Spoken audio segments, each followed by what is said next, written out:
In 1998, Jill Barganier looked out her window into the red morning light. Across the street, a Volkswagen pulled up and two men stepped out.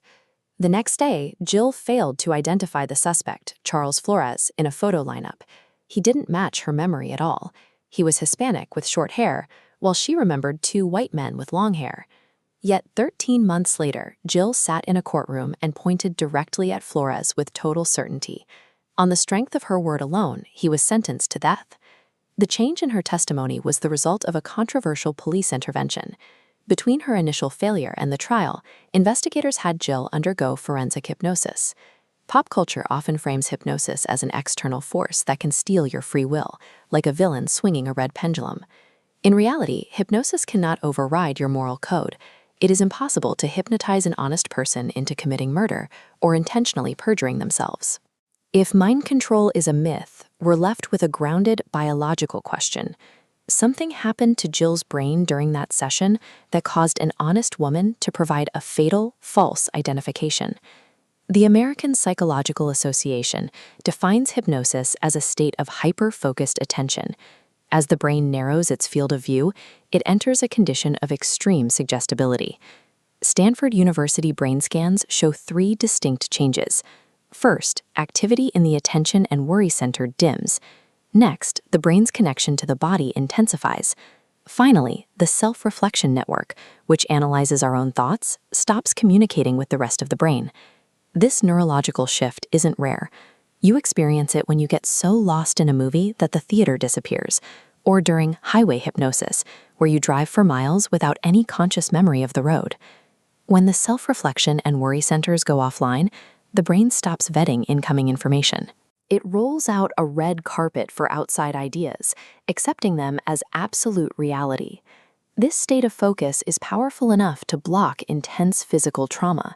In some Iranian hospitals, surgeons perform knee reconstructions while the patient is awake.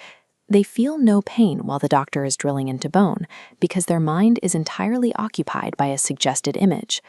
Police departments began trying to weaponize this focus to recover lost memories, a trend that took off after the 1976 kidnapping of 26 children on a school bus in Chowchilla, California. During that investigation, a hypnotized bus driver managed to recall the kidnapper's license plate number. This success led law enforcement to believe hypnosis was a rewind button that could play back a perfect recording of the past. Science has since corrected this assumption. Human memory isn't a data file, it is an active reconstruction, and it is easily altered. In the He-Man experiment, researchers hypnotized adults and regressed them to age 5. Many subjects vividly and confidently remembered playing with He-Man toys, even though those toys didn't exist until years after the subjects had turned 6.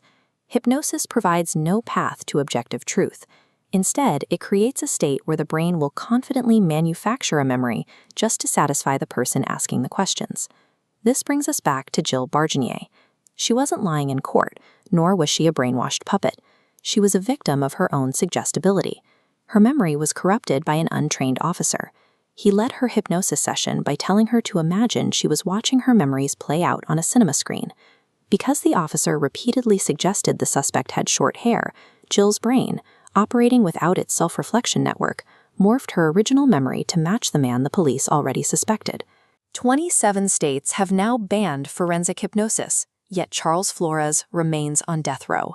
He is trapped there by a false memory, a victim of a justice system that misunderstood how the human brain actually works. Let's look at how easily this happens. Think back to the very first scene of this video. What was the color of that Volkswagen? If you pictured a red car, you've been misled. The color was never mentioned. But over the last few minutes, ability. The real superpower isn't the ability to control others. It's the ability to be fiercely protective of the suggestions you allow into your own mind.